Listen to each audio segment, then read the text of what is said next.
आप लोगों का लॉ का जो पेपर नंबर 13 है वो हो चुका है। मेरे पास जो है वो काफ़ी बच्चों के रिव्यूज़ आए हैं कि पेपर उनको किसी-किसी को तो पेपर बहुत ही ईज़ी लगा, किसी-किसी को थोड़ा-सा हम कह सकते हैं मॉडरेट लेवल का लगा, किसी-किसी को जो है वो पेपर काफ़ी टफ भी लगा बट एक्चुअली इस पेपर में एज़ सच कुछ बहुत ज़्यादा टफ तो नहीं था, ठीक है। ईज़िली मैं ये बोलूँगी कि आपको जो है कम से कम अगर आपने अच्छे से प्रिपरेशन किया था तो आपके 80 मार्क्स का पेपर जो है वो तो आपको आता ही होगा, इवन 80 प्लस का आता होगा। एक क्वेश्चन जो है फेमा वाला क्वेश्चन जो था वो हम कह सकते हैं कि थोड़ा-सा वो जो क्वेश्चन है वो हो सकता है काफ़ी स्टूडेंट्स को नहीं आता होगा। उसके अलावा बाकी जितने भी सारे क्वेश्चंस हैं वो ईज़ी ही थे, ठीक है? तो कोई बहुत ज़्यादा जो है वो डिफिकल्ट पेपर नहीं है, ईज़ी ही है और ऑब्वियसली अपने पास में चॉइस होती है तो हम 2 जो क्वेश्चंस है वो स्किप करके बाकी अच्छा पेपर जो है काफ़ी अच्छा पेपर कर सकते थे, ठीक है?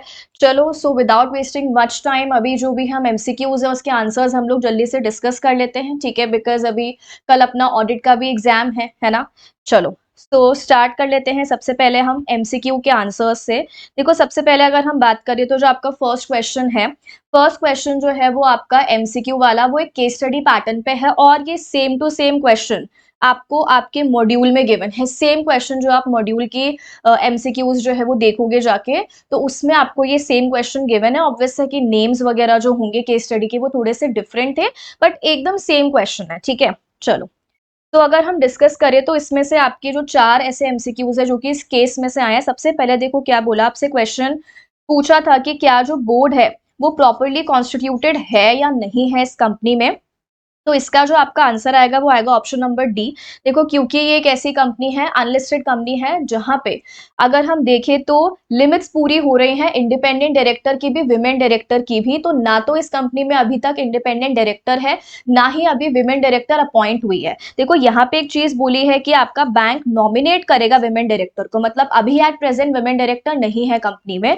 तो इसका मतलब हम कह सकते हैं यहाँ पे इसका ऑप्शन नंबर डी आएगा कि यहाँ पे 4 डायरेक्टर्स हैं लेकिन फिर भी board is not properly constituted क्योंकि इंडिपेंडेंट डायरेक्टर और वुमेन डायरेक्टर के कंप्लायंसेस अभी पूरे नहीं हुए हैं, ठीक है। तो इसका आपका आंसर डी आएगा। नेक्स्ट आ जाओ, रमन कुमार को क्या हम इंडिपेंडेंट डायरेक्टर बना सकते हैं। देखो यहाँ पे आपका दिया हुआ है कि जो रमन कुमार है वो प्रमोटर से रिलेटेड है। हम लोग इंडिपेंडेंट डायरेक्टर की डेफिनेशन पढ़ते हैं, वहां पे आपने पढ़ा है कि इंडिपेंडेंट डायरेक्टर है मतलब वो किसी से भी रिलेटेड हो सकता है क्या, प्रमोटर या प्रमोटर के रिलेटिव से नहीं हो सकता। सो इसका मतलब यहाँ पे वो रिलेटेड है प्रमोटर से, दैट इज वाई वो अपॉइंट नहीं हो सकता है इंडिपेंडेंट डायरेक्टर के तौर पे। चलो नेक्स्ट आ जाओ, क्या विमेन डायरेक्टर की नीड है। विमेन डायरेक्टर में याद करो एक तो एवरी लिस्टेड कंपनी था और 100 और 300 की लिमिट थी।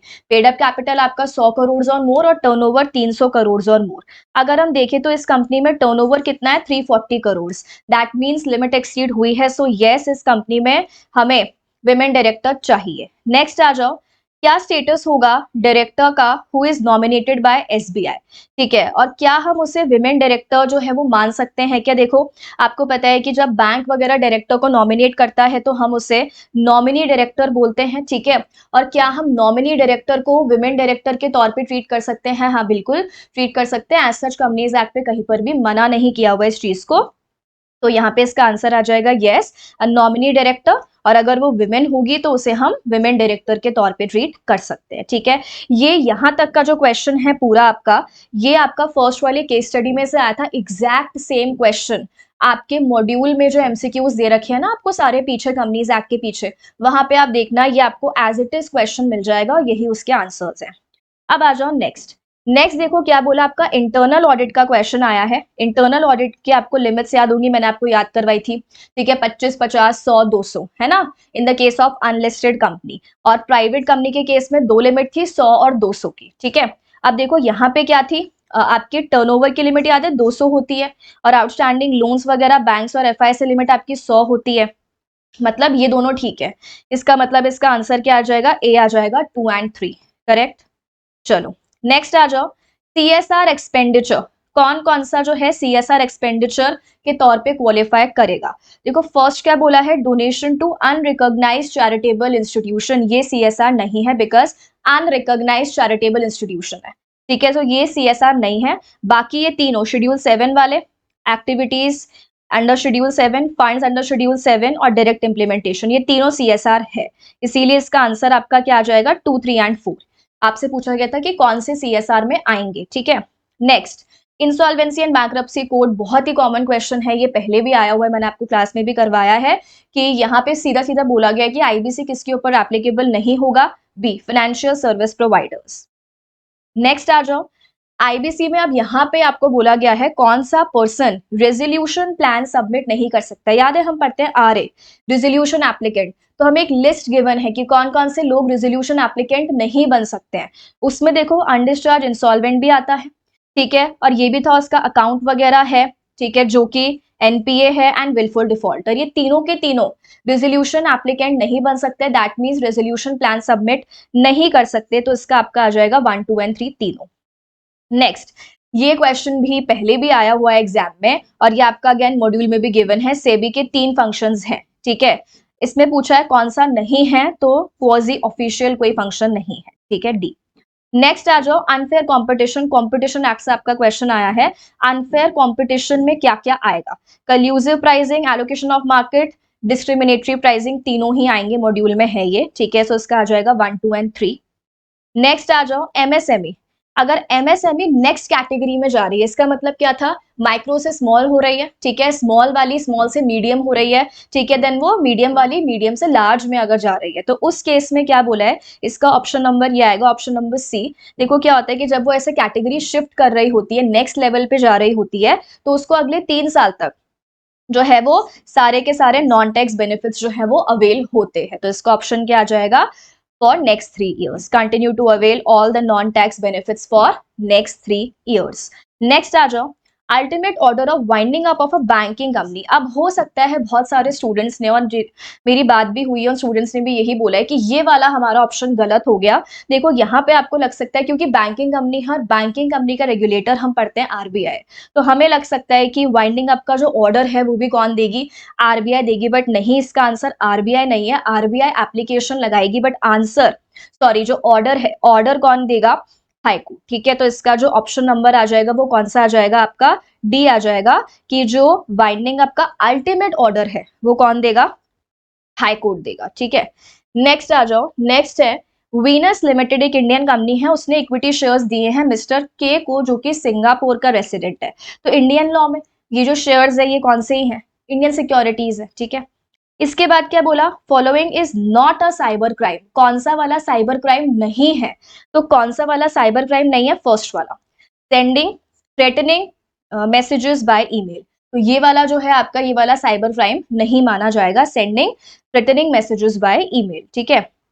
और लास्ट है आपका, ये भी काफी बार जो है वो आया हुआ है, इंश्योरेंस पॉलिसी जो है it should not be question, इसको क्वेश्चन नहीं करना है आफ्टर 3 years, ठीक है।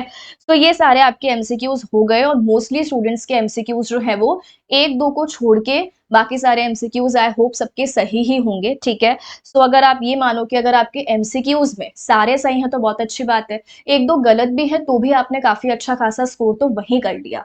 तो अगर लेट्स से आपके 26 भी MCQ में आ जाते हैं, तो उसके बाद में तो कितने से ही मार्क्स बचते हैं, और बाकी पेपर भी इतना कोई डिफिकल्ट नहीं था कि आप नहीं कर सकते हो, ठीक है। काफी सही पेपर था, बहुत सारे क्वेश्चंस तो एकदम डायरेक्ट क्वेश्चंस आए, जैसे फर्स्ट क्वेश्चन अपना चैप्टर 2 सेक्शन 187 में से आया कि क्या कंपनी जो है वो इन्वेस्टमेंट्स करती है वो उसके खुद के नाम में होंगे, बिल्कुल, उसके एक्सेप्शंस भी हैं, तो वो आपको पूरा लिखना होगा, ठीक है। चलो नेक्स्ट क्या बोला है, management of affairs of corporate debtors by interim, IRP के बारे में आपको लिखना है, वो कैसे मैनेज कर रहा है। अगेन कितना सिंपल बेसिक सा क्वेश्चन है, ठीक है। नेक्स्ट आपका पूरा क्वेश्चन बोर्ड मीटिंग कोरम वाले सेक्शन 174 में से आया है, बहुत ही ईजी है, आप कर सकते हो। CG in family own business, एक ही अपना टॉपिक था, वो आपको लिखना था, अगेन मैंने इसकी आपको मैराथन भी करवाई थी यूट्यूब पे, ठीक है। चलो ये आपका हो गया। इसके बाद आपका ये वाला जो क्वेश्चन है ये आपका सेक्शन 186 में से आया है, आपको याद होगा अपना जो चैप्टर 2 है inter corporate loans and investments, ठीक है, उसमें से ये क्वेश्चन आया, तो उसमें से आपको बताना था, ठीक है। नेक्स्ट आपका सेबी में से आया है, ठीक है, टारगेट कंपनी की ऑब्लिगेशंस आपको लिखनी है, टेक ओवर कोड का क्वेश्चन है। नेक्स्ट है state the responsibilities of audit committee and recommendation of audit committee, binding थोड़ी ना होती है, नहीं होती है बोर्ड के ऊपर बाइंडिंग, वो आपको लिखना है। साइबर क्राइम्स अगेंस्ट पर्संस दिया हुआ है, direct topic. Manner and effect of take over of management, मैंने आपको इंपॉर्टेंटली मार्क करवाया था इस टॉपिक को, ठीक है। चलो सरफेसी एक्ट के अकॉर्डिंग। नेक्स्ट आता है एकदम simple basic topic, registers and returns, जो पूरा हमने एक साथ लिखा था टॉपिक, अगेन सिंपल। नेक्स्ट एक क्वेश्चन आपका थोड़ा सा मैं कह सकती हूँ ये अजीब है, बिकॉज पेनल्टीज बहुत सारी होती है और ये प्रैक्टिकली पॉसिबल नहीं है आप हर पेनल्टी को याद कर सको, तो मे बी आपको बहुत सारे बच्चों को ये वाला क्वेश्चन नहीं आ रहा होगा। पेनल्टी पूछ लिया आपसे कॉम्पिटिशन एक्ट की, ठीक है। ओके, नेक्स्ट क्वेश्चन पे आ जाओ। नेक्स्ट अपना क्या है, देखो काफी अच्छा क्वेश्चन है, फॉर्स वर्सेस हार बॉटल। मैंने आपको बताया था ऑपरेशन एंड मिसमैनेजमेंट में जो अपना केस था मेजोरिटी रूल वाला, ठीक है, फॉर्स वर्सेस हार बॉटल, उसके हमने याद है एक्सेप्शंस किए थे, डायरेक्ट वो आपसे एक्सेप्शंस पूछ लिए, वेरियस एक्सेप्शंस, एकदम easy question. Next MSME enterprises, आपको डेफिनेशन लिखनी थी एमएसएमई की, सिंपल सा था, outline the objective behind setting up of IRDA, again basic question. Eighth A वाला जो क्वेश्चन है वो हो सकता है थोड़ा सा आपको प्रॉब्लम आई होगी, ठीक है, बेसिकली इसमें आपको यहाँ पे ये कंप्लायंस पूछ ली थी एफसीजीपीआर की, तो मे बी ये वाला क्वेश्चन हो सकता है कुछ को स्टूडेंट्स को डिफिकल्ट लग सकता है, ठीक है। इसके अलावा तो सिंपल ये देखो क्या है, next possible consequences of non compliance in this case, तो ये थोड़ा सा हम कह सकते हैं कि क्वेश्चन थोड़ा सा टिपिकल हो सकता है। और लास्ट तो सिंपल क्वेश्चन है, what are the key features of PMLA, explain any 7 points. तो ये तो एकदम बेसिक है, और अगर आपको ये क्वेश्चन याद है तो आपका जो नेक्स्ट पेपर है सीएमएडी ऑडिट, वहां पर भी हम लोग ये पढ़ते हैं, ये वाला टॉपिक वहां पर भी आता है, लॉ में भी आता है, ठीक है, तो आपका दोनों जगह पे काम हो जाएगा, तो अच्छी बात है यहाँ पे आया है, आपको याद आ गया होगा, ठीक है, अब कल के लिए भी आपके लिए ये बेनिफिशियल हो जाएगा पीएमएलए, ठीक है। चलो जैसा भी है, काफी अच्छा पेपर था। अब आपका जो मेन फोकस होना चाहिए, ठीक है, लॉ का पेपर हो गया अपना, वेल एंड गुड, अब आपका नेक्स्ट जो फोकस है वो सीएमएडी के पेपर पे होना चाहिए, बिकॉज वो आप ये मानो आपके 8 सब्जेक्ट्स का सबसे इजी पेपर है, और हमारा माइंडसेट ये होना चाहिए कि हमें उस पेपर में एग्जेम्पशन लानी है, ठीक है।